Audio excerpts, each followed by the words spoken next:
ബാർക്കുമോർ. പിതാവിനും പുത്രനും പരിശുദ്ധ റൂഹായിക്കും സ്തുതി. ആദ്യം മുതൽ നമ്മുടെ മേൽ തൻ്റെ കരുണയും അനുനന്ദിക്കുണ്ടായിരിക്കുമാറാകട്ടെ. Amen. Praise the lord. Hallelujah. ദൈവ തിരുനാമത്തിന് മഹത്വം ഉണ്ടായിരിക്കട്ടെ. ദൈവത്തിൻ്റെ വലിയ കൃപയാൽ വീണ്ടും ദൈവവചനത്തിൻ്റെ കീഴിലായിരിക്കുവാൻ സ്വർഗത്തിൽ ദൈവം നമുക്കൊരുക്കിയ ഈ നല്ല അവസരത്തിനായി ദൈവത്തെ മഹത്വപ്പെടുത്താം. അനുഗ്രഹം പ്രാപിക്കാൻ എന്തു ചെയ്യണമെന്ന് നാം ചിന്തിക്കുകയാണ്. ദൈവത്തിൻ്റെ പരിശുദ്ധാത്മാവ് ഇന്ന് നമ്മോട് സംസാരിക്കാൻ ആഗ്രഹിക്കുന്നത് ഒരു വ്യക്തിയുടെ ജീവിതത്തിൽ വ്യക്തിപരമായ അനുഗ്രഹം പ്രാപിക്കാൻ ആ വ്യക്തി ചെയ്യേണ്ട ഒരു ഗുണമാണ് വ്യക്തിപരമായി ക്ഷമിച്ച് സ്നേഹിച്ച് പ്രാർത്ഥിക്കുക. ഒരു വ്യക്തിയുടെ ജീവിതത്തിൽ ക്ഷമിക്കാൻ കഴിയാത്ത അവസ്ഥ ആ വ്യക്തിയുടെ സകല അനുഗ്രഹങ്ങൾക്കും തടസ്സമാകുമെന്ന് ദൈവത്തിൻ്റെ വചനം വ്യക്തമായി വെളിപ്പെടുത്തുകയാണ്. ഒരു വ്യക്തിയുടെ ജീവിതത്തിൽ അനുഗ്രഹം പ്രാപിക്കാനുള്ള ഒരു ഗുണമാണ്, ഒരു സ്വഭാവ ഗുണമാണ് ക്ഷമിക്കുന്ന സ്നേഹം.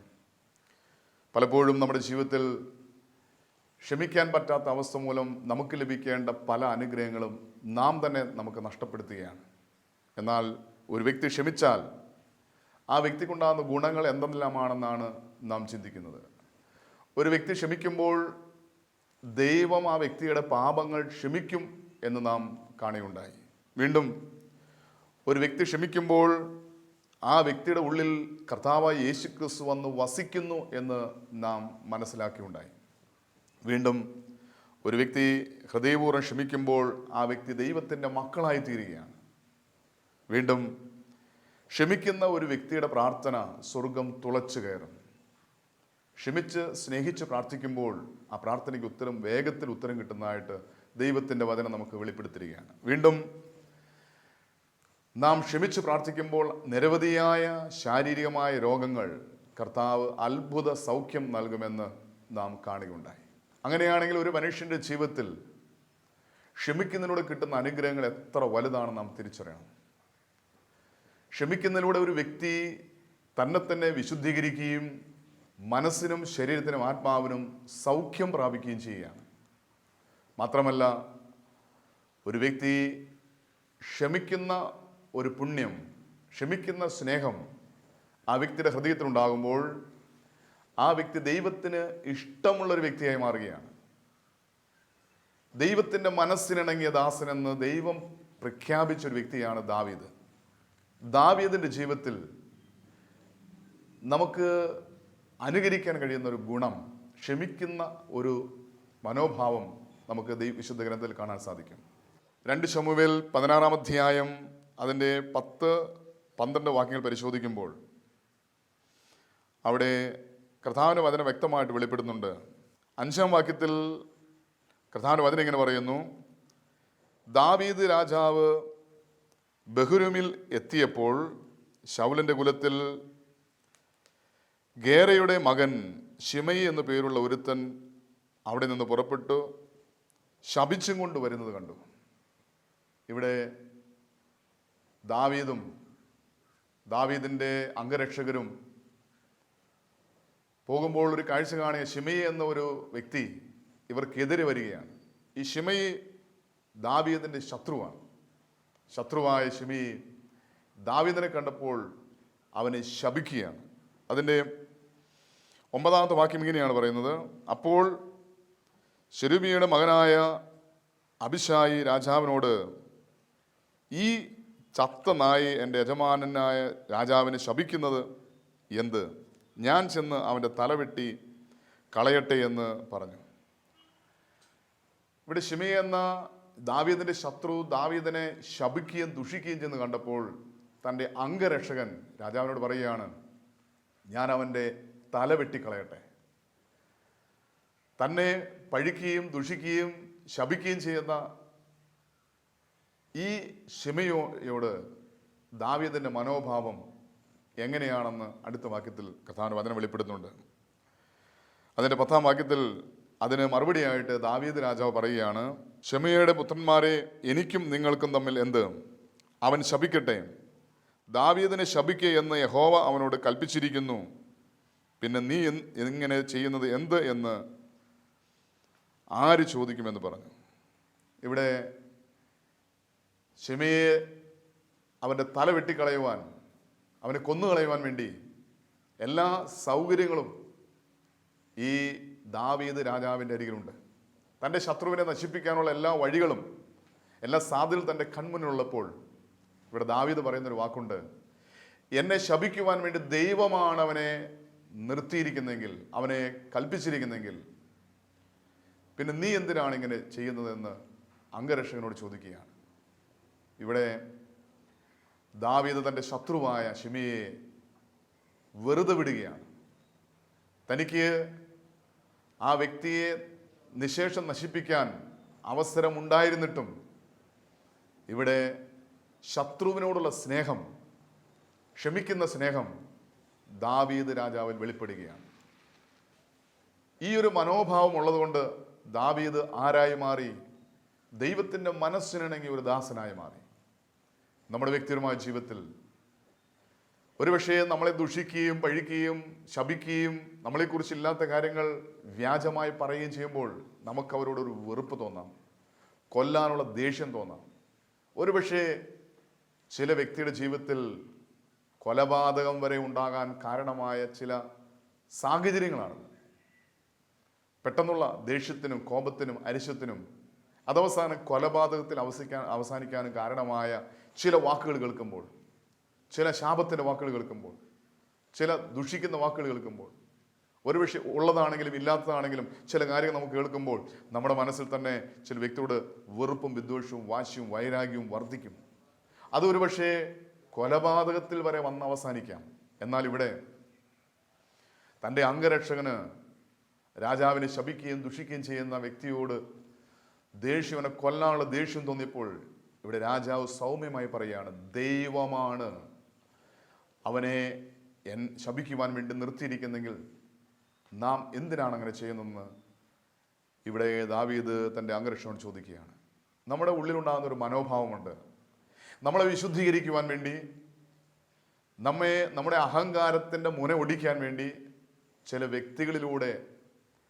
ചില വ്യക്തികൾ നമുക്കെതിരായി സംസാരിക്കുന്നത് കാണുമ്പോൾ നാം തിരിച്ചറിയണം, ഇത് നമ്മെ വിശുദ്ധീകരിക്കാൻ വേണ്ടി ദൈവം നിർത്തിയിരിക്കുന്ന വ്യക്തികളാണ്. നമുക്ക് അനുഗ്രഹത്തിന് കാരണമായി, നമ്മുടെ ജീവിതത്തിൽ ദൈവം നൽകാൻ പോകുന്ന അനുഗ്രഹങ്ങൾക്കൊരു മുഖാന്തരമായി ദൈവം ഒരുക്കിയിരിക്കുന്ന വ്യക്തികളാണ്. നമ്മെ ദുഷിക്കുന്ന, നമ്മുടെ ഹൃദയത്തിൽ നമുക്ക് ദേഷ്യവും വാശിയും തോന്നുന്ന നമ്മുടെ ശത്രുക്കൾ എന്ന് പറയുന്ന വ്യക്തികൾ, ഒരുപക്ഷെ നമുക്ക് അവരോട് വെറുപ്പ് തോന്നാം. ഈ വെറുപ്പ് തോന്നുമ്പോൾ ഈ ദാവീദിൻ്റെ മനോഭാവം നമ്മുടെ വ്യക്തിപരമായ ജീവിതത്തിലുണ്ടെങ്കിൽ അത് നമുക്ക് അനുഗ്രഹമായി തീരും.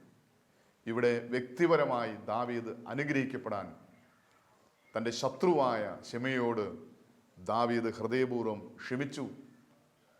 അവനെ കൊല്ലുവാനുള്ള എല്ലാ സാഹചര്യം ഉണ്ടായിട്ടും അവന് വെറുതെ വിട്ടു. ശത്രുവിനെ വെറുതെ വിടുന്നൊരു മനോഭാവം. ശത്രുവിനെ വെറുപ്പുണ്ടാകുമ്പോൾ ദൈവമാണ് ഈ ശത്രുവിനെ എൻ്റെ മുന്നിൽ നിർത്തിയിരിക്കുന്നത്, എന്നെ വിശുദ്ധീകരിക്കാൻ വേണ്ടി, എൻ്റെ ഹൃദയത്തിൻ്റെ മനോഭാവങ്ങൾക്ക് രൂപാന്തരം നൽകാൻ വേണ്ടി, എൻ്റെ അഹങ്കാരത്തിൻ്റെ മുനയൊടിക്കാൻ വേണ്ടി ദൈവം ഒരുക്കിയിരിക്കുന്ന വ്യക്തികളാണ്. ഒരുപക്ഷെ നമ്മുടെ വ്യക്തിപരമായ ജീവിതത്തിൽ, കുടുംബജീവിതത്തിൽ, ജീവിത പങ്കാളിൽ നിന്ന്, മാതാപിതാക്കളിൽ നിന്ന്, മക്കളിൽ നിന്നൊക്കെ നമുക്ക് ഹൃദയത്തിന് വേദന നൽകുന്ന, നമ്മുടെ മനസ്സിനെ കീറി മുറിക്കുന്ന ചില വാക്കുകൾ കേൾക്കുമ്പോൾ കൊല്ലാനുള്ള ദേഷ്യം, നമ്മൾ ഒരുപക്ഷെ നമ്മൾ അറിയാതെ തന്നെ പറയാറുള്ള വാക്കാണ്, എനിക്ക് അവരെ കൊല്ലാനുള്ള ദേഷ്യമുണ്ടായിരുന്നു, കൊന്നുകളയാനുള്ള ദേഷ്യമുണ്ടായിരുന്നു.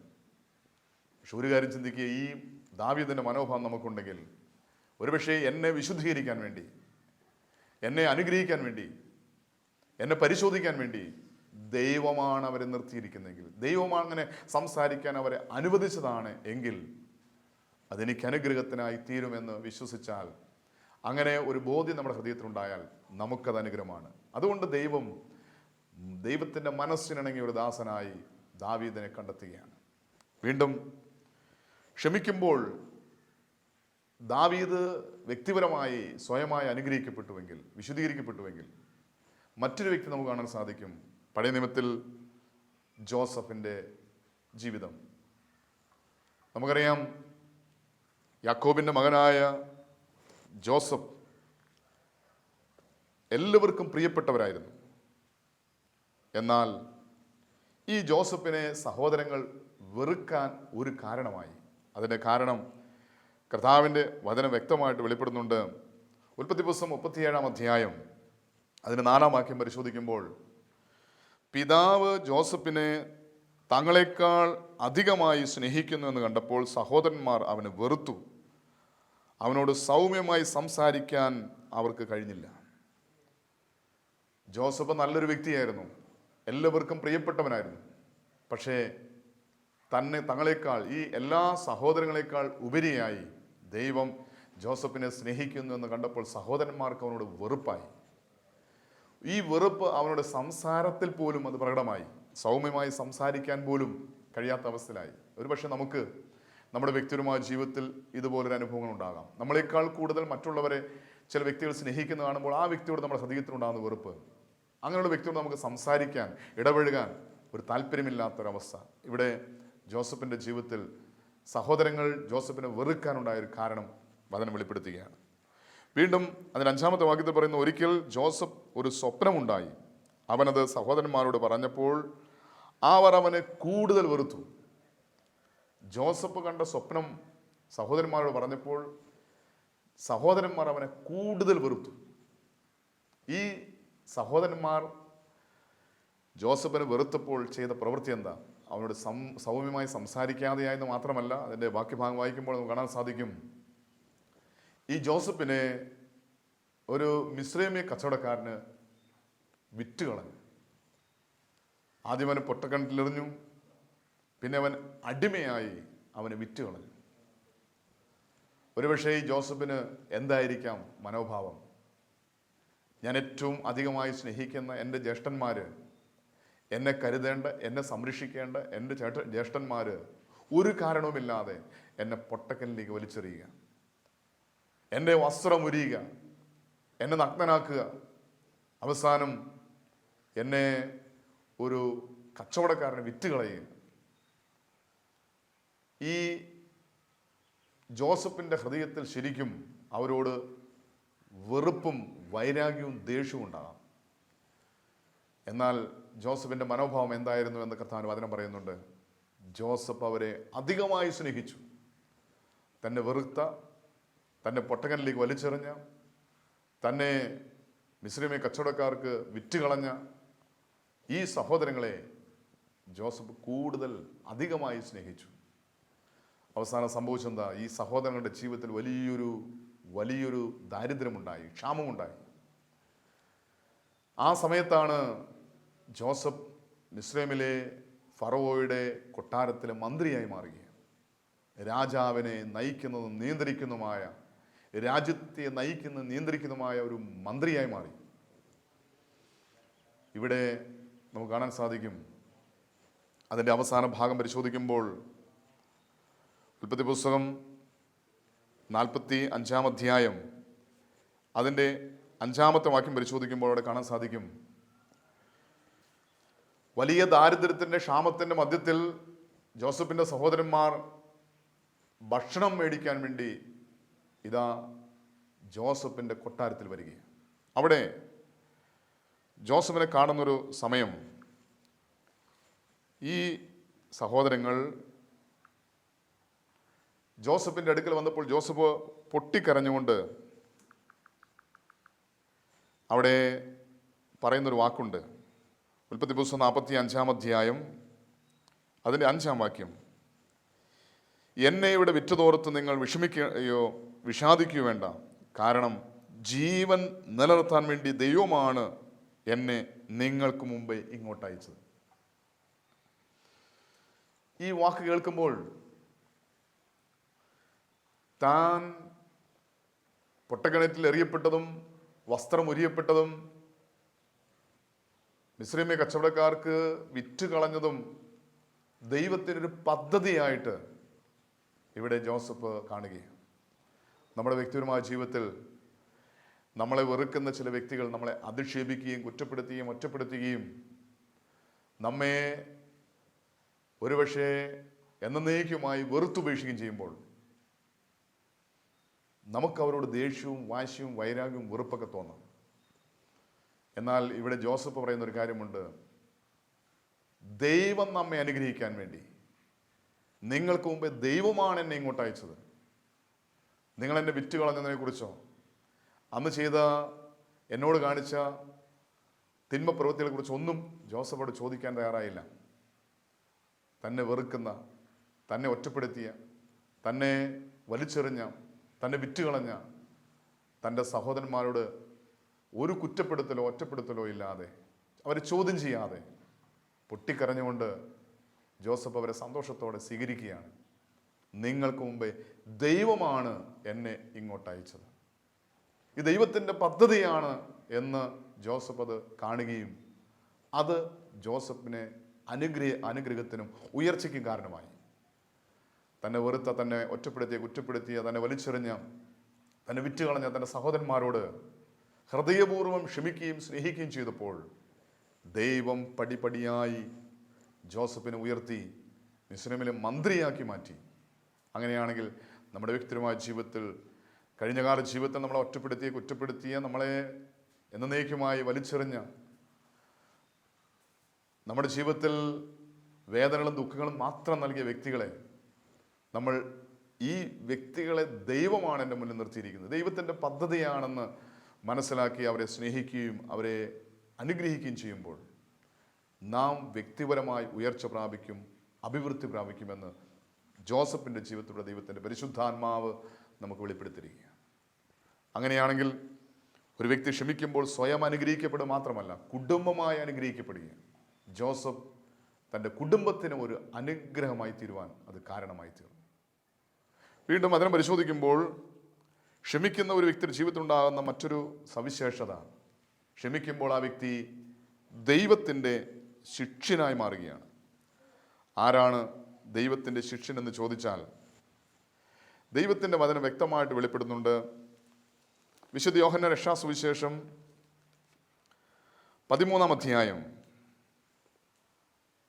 അതിൻ്റെ 35-ാമത്തെ വാക്യം പരിശോധിക്കുമ്പോൾ കർത്താവായ യേശുക്രിസ്തു ഇങ്ങനെ കൽപ്പിച്ചു: നിങ്ങൾക്ക് തമ്മിൽ തമ്മിൽ സ്നേഹമുണ്ടെങ്കിൽ നിങ്ങൾ എൻ്റെ ശിഷ്യന്മാർ എന്ന് എല്ലാവരും അറിയും. തമ്മിൽ തമ്മിൽ ക്ഷമിക്കുമ്പോൾ, സ്നേഹിക്കുമ്പോഴാണ് നാം കർത്താവായ യേശുക്രിസ്തുവിൻ്റെ ശിഷ്യന്മാരെന്നറിയപ്പെടുന്നത്. നമ്മുടെ ഭക്തി കൊണ്ടോ ഭക്തിയുടെ പ്രകടനം കൊണ്ടോ നമുക്ക് യേശുവിൻ ശിഷ്യന്മാരാണെന്ന് പറയാൻ സാധിക്കുകയില്ല. നാം യേശുവിൻ്റെ ശിഷ്യന്മാരാണെന്ന് യേശു നമ്മെ പരിശോധിക്കുന്നത് നാം മറ്റുള്ളവരെ സ്നേഹിക്കുന്നത് പരിശോധിക്കുമ്പോഴാണ്. നമ്മുടെ ഹൃദയത്തിൽ നമുക്ക് വെറുപ്പുള്ള വ്യക്തികളെ നാം ഹൃദയപൂർവ്വം ക്ഷമിക്കുമ്പോൾ, സ്നേഹിക്കുമ്പോൾ അവിടെ യേശുവിൻ്റെ മനോഭാവം നമ്മുടെ ഹൃദയത്തിൽ നാം സ്വീകരിക്കുകയാണ്. അത് മുഖാന്തരം യേശുവിൻ്റെ ശിഷ്യന്മാരായി കർത്താവായ യേശുക്രിസ്തു നമ്മെ സാക്ഷ്യപ്പെടുത്തുകയാണ്. നമ്മുടെ വ്യക്തിപരമായ ജീവിതത്തിൽ ഞാൻ യേശുവിൻ്റെ ക്രിസ്തുവിൻ്റെ ശിഷ്യന്മാരാണ്, ഞാൻ ക്രിസ്ത്യാനിയാണെന്ന് അഭിമാനത്തോടെ പറയണമെങ്കിൽ എൻ്റെ ജീവിതത്തിൽ എനിക്ക് ആരോടും ഒരു വെറുപ്പോ വിദ്വേഷമോ ഒരിക്കലും ഉണ്ടാകരുത്. പരസ്പരം സ്നേഹിക്കാൻ കഴിയുന്ന, വേദനിപ്പിക്കുന്ന, മുറിവേൽപ്പിക്കുന്നവരെ പോലും സ്നേഹിക്കാൻ കഴിയുന്ന ഒരു ക്ഷമിക്കുന്ന ഒരു മനോഭാവം, ഒരു ക്ഷമിക്കുന്ന ഒരു സ്നേഹം നമ്മുടെ ഹൃദയത്തിലുണ്ടെങ്കിൽ നാം ക്രിസ്തുവിൻ്റെ, യേശുവിൻ്റെ ശിഷ്യന്മാരെന്ന് കർത്താവായ യേശു ക്രിസ്തു സാക്ഷ്യപ്പെടുത്തും. വീണ്ടും അതിനെ പരിശോധിക്കുമ്പോൾ, ക്ഷമിക്കുമ്പോൾ ആ വ്യക്തിയുടെ ജീവിതത്തിൽ മറ്റുള്ളവരെ ദൈവത്തിലേക്ക് ആകർഷിക്കുന്ന ഒരു വ്യക്തിയായി മാറും. ഒരു വ്യക്തി തൻ്റെ ക്ഷമയിലൂടെ ദൈവത്തിന് വേണ്ടി ആ വ്യക്തിയെ നേടുന്ന വ്യക്തിയായി മാറും. അതായത് ദൈവരാജ്യത്തിന് വേണ്ടി, നിത്യജീവന് വേണ്ടി ഒരു വ്യക്തിയെ നേടുവാൻ ഒരു വ്യക്തിക്ക് സാധിക്കണമെങ്കിൽ ആ വ്യക്തി ക്ഷമിക്കുന്ന വ്യക്തിയായി മാറണം. അതിനെക്കുറിച്ച് നമുക്ക് ദൈവത്തിൻ്റെ വചനം നമ്മൾ പഠിപ്പിക്കുന്നത് സ്തേപ്പാനോസ് സഹദായുടെ ജീവിതത്തിലൂടെയാണ്. അപ്പോസ്തല പ്രവൃത്തികൾ 7-ാം അധ്യായം അതിൻ്റെ 58 മുതലുള്ള വാക്യങ്ങൾ പരിശോധിക്കുമ്പോൾ അവിടെ നമുക്കൊരു കാഴ്ച കാണാൻ സാധിക്കും. പരിശുദ്ധാത്മാവിൽ നിറഞ്ഞ സ്വർഗത്തിലേക്ക് നോക്കിക്കൊണ്ട് ദൈവത്തിൻ്റെ മഹത്വം ദർശിച്ചുകൊണ്ട് സ്തേപ്പാനോസ് വിളിച്ചു പറയുകയാണ്, ദൈവത്തിൻ്റെ വലത് ഭാഗത്ത് യേശു നിൽക്കുന്നത് കണ്ടു എന്ന് വിളിച്ചു പറയുക. ഇത് കേൾക്കുന്ന യഹൂദജനം ഈ സ്തേപ്പാനോസിനോട് ദേഷ്യവും വാശിയും വൈരാഗ്യവും വർദ്ധിക്കുകയാണ്. കാരണം സ്വർഗം തുറന്നിരിക്കുന്നതും ദൈവത്തിൻ്റെ വലത് ഭാഗത്ത് യേശു നിൽക്കുന്നതുമായി കാണുന്നു എന്ന് പറഞ്ഞപ്പോൾ ഇതാ യേശുവിനെ ദൈവമായി സ്തേപ്പാനോസ് പ്രഖ്യാപിക്കുക. യേശു ഒരു സാധാരണ മനുഷ്യനാണ്, ഒരു പ്രവാചകനാണ്, ഒരു ദൈവപുരുഷനാണെന്ന് വിശ്വസിക്കുന്ന യഹൂദന്മാർ ഇവിടെ യേശുവിനെ ദൈവത്തോട് തുല്യപ്പെടുത്തി എന്നുള്ള ഒറ്റ കാരണം കൊണ്ട് സ്തേപ്പാനോസിനോട് വെറുപ്പും വിദ്വേഷവും വർദ്ധിക്കുക. വീണ്ടും അതിൻ്റെ 56-ാമത്തെ വാക്യത്തിൽ സ്തേപ്പാനോസ് വിളിച്ചു പറയുകയാണ്, ഇതാ സ്വർഗം തുറന്നിരിക്കുന്നു, മനുഷ്യപുത്രൻ ദൈവത്തിൻ്റെ വലതുഭാഗത്ത് നിൽക്കുന്നു ഞാൻ കാണുന്നു എന്ന് പറഞ്ഞപ്പോൾ അവർ ഉച്ചത്തിൽ ആക്രോശിച്ചുകൊണ്ട് ചെവിപൊത്തുകയും അവൻ്റെ നേരെ ഒന്നാകെ പാഞ്ഞെടുക്കുകയും ചെയ്തു. അവർ അവനെ നഗരത്തിന് പുറത്താക്കി കല്ലെറിഞ്ഞു. സാക്ഷികൾ തങ്ങളുടെ വസ്ത്രം സാവൂൾ എന്ന യുവാവിൻ്റെ കാൽക്കൽ അഴിച്ചു വെച്ചു. ഇത് നമുക്ക് കാണാൻ സാധിക്കുന്നത് ശൗൽ എന്ന ഒരു ചെറുപ്പക്കാരൻ്റെ നേതൃത്വത്തിൽ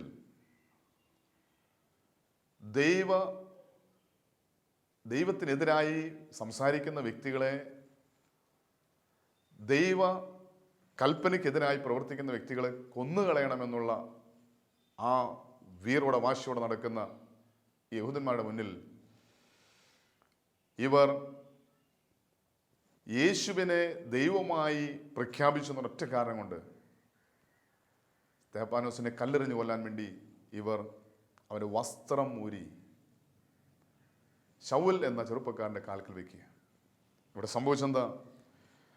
അനന്തരം അവർ സ്തേപ്പാനോസിനെ കല്ലെറിഞ്ഞു. അപ്പോൾ അവൻ പ്രാർത്ഥിച്ചു, കർത്താവായ യേശുവേ, എൻ്റെ ആത്മാവിനെ കൈക്കൊള്ളണമേ. അവൻ മുട്ടുകുത്തി വലിയ സ്വരത്തിൽ അപേക്ഷിച്ചു, കർത്താവേ, ഈ പാപം അവരുടെ മേൽ ആരോപിക്കരുത്. ഇത് പറഞ്ഞവൻ മരണനിദ്ര പ്രാപിച്ചു.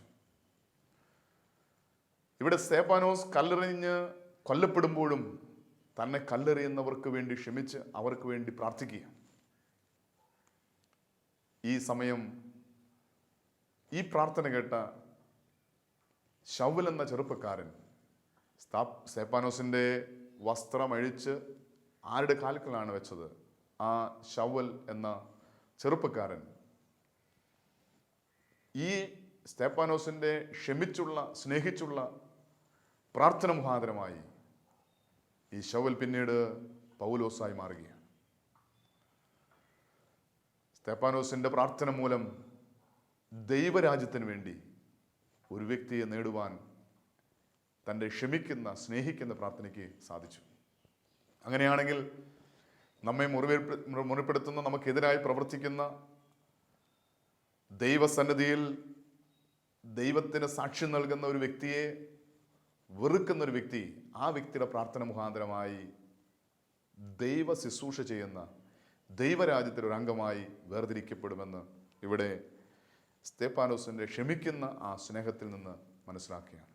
അങ്ങനെയാണെങ്കിൽ നമ്മുടെ വ്യക്തിപരമായ ജീവിതത്തിൽ, ആത്മീയ ജീവിതത്തിൽ നാം ദൈവനാമത്തിൽ ചെയ്യുന്ന പ്രവൃത്തികൾക്കെതിരായി നമ്മളെ ദുഷിക്കുകയും കല്ലെറിയുകയും നമ്മളെക്കുറിച്ചില്ലാത്ത കാര്യങ്ങൾ പറഞ്ഞുണ്ടാക്കുകയും നമ്മളെ അധിക്ഷേപിക്കുകയും നിന്ദിക്കുകയും ദുഷിക്കുകയും ചെയ്യുമ്പോൾ നാം തിരിച്ചറിയുക, അവരെ ഓർത്ത് അവരുടെ പാപങ്ങൾ അവരോട് ക്ഷമിക്കണമേ എന്ന് നാം അവർക്ക് വേണ്ടി പ്രാർത്ഥിക്കുമ്പോൾ, സ്നേഹിച്ച് അവർക്ക് വേണ്ടി പ്രാർത്ഥിക്കുമ്പോൾ ആ വ്യക്തിയെ ദൈവരാജ്യത്തിന് വേണ്ടി, നിത്യജീവന് വേണ്ടി നേടുവാൻ ദൈവം നമുക്കൊരവസരം നൽകിയ നമ്മുടെ കഴിഞ്ഞകാല ജീവിതത്തിൽ, ആത്മീയ ജീവിതത്തിൽ നാം ചെയ്ത നന്മ പ്രവൃത്തികൾ മുഖാന്തരം, നാം കർത്താവിന് സാക്ഷ്യം നൽകുന്ന മുഖാന്തരമായി നമ്മെ ആരെങ്കിലും കുറ്റപ്പെടുത്തിയോ നിന്ദിക്കുകയോ പരിഹസിക്കുകയോ ഒറ്റപ്പെടുത്തുകയോ ചെയ്തിട്ടുണ്ടെങ്കിൽ, മറ്റുള്ളവരാൽ കല്ലെറിയപ്പെടുന്ന ഒരു അനുഭവം ഉണ്ടായിട്ടുണ്ടെങ്കിൽ, അവരെ സ്നേഹിച്ച് അവരെ അനുഗ്രഹിച്ച് അവരുടെ പാപം ക്ഷമിക്കണമേ എന്ന്, അവരോട് കരുണ തോന്നണമേ എന്ന് അവർക്ക് വേണ്ടി ക്ഷമിച്ച് സ്നേഹിച്ച് പ്രാർത്ഥിക്കുമ്പോൾ ആ വ്യക്തിയെ സ്വർഗരാജ്യത്തിന് വേണ്ടി, ദൈവരാജ്യത്തിന് വേണ്ടി നാം കർത്താവ് യേശുക്രിസ്തു മുഖാന്തരം, പരിശുദ്ധാത്മാ മുഖാന്തരം അവരെ നേടുകയാണ്. അപ്പോൾ ക്ഷമിക്കുന്ന ഒരു വ്യക്തി മറ്റുള്ളവരുടെ ദൈവരാജ്യത്തിന് വേണ്ടി നേടുന്ന ഒരു വ്യക്തിയായി മാറും. വീണ്ടും ക്ഷമിക്കുന്ന ഒരു വ്യക്തിയുടെ ജീവിതത്തിൽ ഉണ്ടാകുന്ന മറ്റൊരു പ്രത്യേകതയാണ് ആ വ്യക്തി നിത്യജീവന് അവകാശിയായി മാറും. 1 യോഹന്നാൻ 3-ാം അധ്യായം അതിൻ്റെ 15-ാം വാക്യത്തിൽ പറയുന്നുണ്ട്, സഹോദരനെ വെറുക്കുന്നവൻ കൊലപാതകിയാണ്, കൊലപാതകയിൽ നിത്യജീവൻ വസിക്കുന്നില്ല. അപ്പോൾ വെറുപ്പുള്ളൊരു വ്യക്തിയിൽ നിത്യജീവൻ വസിക്കുന്നില്ലെങ്കിൽ പരസ്പരം ക്ഷമിക്കുമ്പോൾ, സ്നേഹിക്കുമ്പോൾ അവൻ നിത്യജീവന് അവകാശിയായി മാറുകയാണ്. നമ്മുടെ ഹൃദയത്തിൽ നമുക്ക് ആരോടെങ്കിലും എന്തെങ്കിലും കയ്പോ വെറുപ്പോ വിദ്വേഷം ഉണ്ടെങ്കിൽ ഒരിക്കലും നമുക്ക് നിത്യജീവൻ പ്രാപിക്കാൻ സാധിക്കില്ല. ആരോടെങ്കിലും എന്തെങ്കിലും കയ്പ് വെറുപ്പുണ്ടെങ്കിൽ സ്വർഗരാജ്യം അവകാശമാക്കാൻ സാധിക്കില്ല. കാരണം വചനം പറയുന്നു, സഹോദരനെ വെറുക്കുന്നവൻ, വെറുപ്പുള്ളവൻ കൊലപാതകിയാണ്. കൊലപാതകി നിത്യജീവൻ വസിക്കുന്നില്ല, അവൻ നിത്യമരണത്തിൽ അകപ്പെടും. നിത്യമരണം എന്ന് പറഞ്ഞ രണ്ടാമത്തെ മരണമായ തീപ്പൊയ്കയിൽ ചെന്ന് വീഴും. വെറുപ്പുള്ളവൻ നിത്യനരകത്തിൽ ചെന്ന് വീഴുമെങ്കിൽ പരസ്പരം ക്ഷമിച്ച് സ്നേഹിക്കുന്നവൻ നിത്യമായ സ്വർഗരാജ്യത്തിന്, നിത്യജീവന് അവകാശിയായി മാറും. അങ്ങനെയാണെങ്കിൽ നമ്മുടെ വ്യക്തിപരമായ ജീവിതം പരസ്പരം ക്ഷമിച്ച് സ്നേഹിച്ച് നിത്യജീവന് അവകാശികളായി തീരുവാൻ ദൈവം നമ്മെ സഹായിക്കേണ്ടതിന് നമുക്ക് പരസ്പരം ക്ഷമിക്കാം, പരസ്പരം സ്നേഹിക്കാം. നമ്മളെ വേദനിപ്പിക്കുന്ന, മുറിവേൽപ്പിക്കുന്ന, നമ്മുടെ തകർച്ചയെ ആഗ്രഹിക്കുന്ന, നമ്മുടെ നാശത്തെ ആഗ്രഹിക്കുന്ന, നമ്മെ ഓർത്ത് അസൂയപ്പെടുന്ന എല്ലാ വ്യക്തികളും നമ്മൾ സ്നേഹിച്ച്, അവരോട് ക്ഷമിച്ച്, അവരോട് സ്നേഹിച്ച്, അവരെ അനുഗ്രഹിച്ച് അത് മുഖാന്തരം നിത്യജീവൻ അവകാശികളായി തീരുവാൻ നമുക്ക് ആഗ്രഹിക്കാം, പ്രാർത്ഥിക്കാം, കണ്ണുടയ്ക്കാം. ബാറക്കുമോർ, ഞങ്ങൾ അത്യധികമായി സ്നേഹിക്കുന്ന ഞങ്ങളുടെ സ്വർഗീയ പിതാവാൻ നല്ല ദൈവമേ, ഈ അനുഗ്രഹിക്കപ്പെട്ട സമയത്തിനായി നന്ദി പറയുന്നു കർത്താവേ. ഞങ്ങളെ കേൾപ്പിച്ച ബോധ്യങ്ങൾക്കായി നന്ദി പറയുന്നു. ഞങ്ങളുടെ ജീവിതത്തിൽ ഞങ്ങളുടെ ഹൃദയത്തിലുള്ള വെറുപ്പ്, വിദ്വേഷം, വാശി, വൈരാഗ്യം ഇതെല്ലാം ഞങ്ങളെ നിത്യനാശത്തിലേക്ക്, നിത്യമരണത്തിലേക്ക് ഞങ്ങളെ ചെന്നെത്തിക്കുന്നു എന്നുള്ള സത്യം ഈ നിമിഷം ഞങ്ങൾക്ക് ബോധ്യം നൽകിയതായി നന്ദി പറയുന്നു കർത്താവേ. ഞങ്ങളുടെ ഹൃദയത്തിൽ ഞങ്ങൾക്ക് അറിഞ്ഞോ അറിയാതെയോ ആരോടെങ്കിലും എന്തെങ്കിലും കയ്പ്, വെറുപ്പ്, വിദ്വേഷം ഉണ്ടെങ്കിൽ അതിൻ്റെ അനന്തരഫലം എന്താണെന്ന് ഞങ്ങൾക്ക് ബോധ്യം നൽകി കർത്താവേ. ഞങ്ങൾ ക്ഷമിക്കുന്നതിലൂടെ ഞങ്ങൾക്ക് ലഭിക്കുന്ന അനുഗ്രഹങ്ങളെക്കുറിച്ച് ഞങ്ങൾക്ക് ബോധ്യം നൽകി. ഈ നിമിഷം ആരോടെങ്കിലും എന്തെങ്കിലും കയ്പ്, വെറുപ്പോ, വിദ്വേഷമോ ഉണ്ടെങ്കിൽ, ആരോടെങ്കിലും എന്തെങ്കിലും ക്ഷമിക്കാനുണ്ടെങ്കിൽ പരിശുദ്ധാത്മാവ് മുഖാന്തരം ക്ഷമിക്കുന്ന സ്നേഹം കൊണ്ട് നിറയ്ക്കണമേ. അത് മുഖാന്തരമായി മനസ്സിനും ശരീരത്തിനും ആത്മാവിനും സൗഖ്യം പ്രാപിക്കുവാൻ, വ്യക്തിപരമായി കുടുംബമായി അനുഗ്രഹം പ്രാപിക്കുവാൻ, ആത്മീയ ജീവിതത്തിൽ അഭിവൃദ്ധി പ്രാപിക്കാൻ, ഉയർച്ച പ്രാപിക്കുവാൻ, നിത്യജീവൻ അവകാശികളായി തീരുവാൻ അവിടുന്ന് സഹായിക്കുമാറാണെന്ന് പ്രാർത്ഥിക്കുന്നു. ഈ വചനം കേൾക്കുന്ന ആരെങ്കിലും വെറുപ്പോടുകൂടി, വിദ്വേഷത്തോടുകൂടി, ശാരീരികമായി രോഗികളും വേദന അനുഭവിക്കുന്നവരുമായ ആരെങ്കിലും ഉണ്ടെങ്കിൽ യേശുവിൻ്റെ നാമത്തിൽ പരസ്പരം ക്ഷമിച്ച് സ്നേഹിച്ച് സൗഖ്യവും വിടുതലും പ്രാപിക്കുവാൻ, അത് മുഖാന്തരം നിത്യജീവൻ പ്രാപിക്കുവാൻ അവിടുന്ന് സഹായിക്കുമാറാണെന്ന് പ്രാർത്ഥിക്കുന്നു. പരിശുദ്ധ അമ്മേ, ദൈവമാതാവേ, ഞങ്ങൾക്ക് വേണ്ടി പ്രാർത്ഥിക്കണമേ. ഞങ്ങൾക്ക് വേണ്ടി ക്രൂശിൽ ക്ഷമിക്കുന്ന സ്നേഹം വെളിപ്പെടുത്തിയ കർത്താവായ യേശുവിൻ്റെ നാമത്തിൽ പ്രാർത്ഥിക്കുന്നു. കൃപയോടെ കേൾക്കണം നല്ല പിതാവേ, ആമേൻ.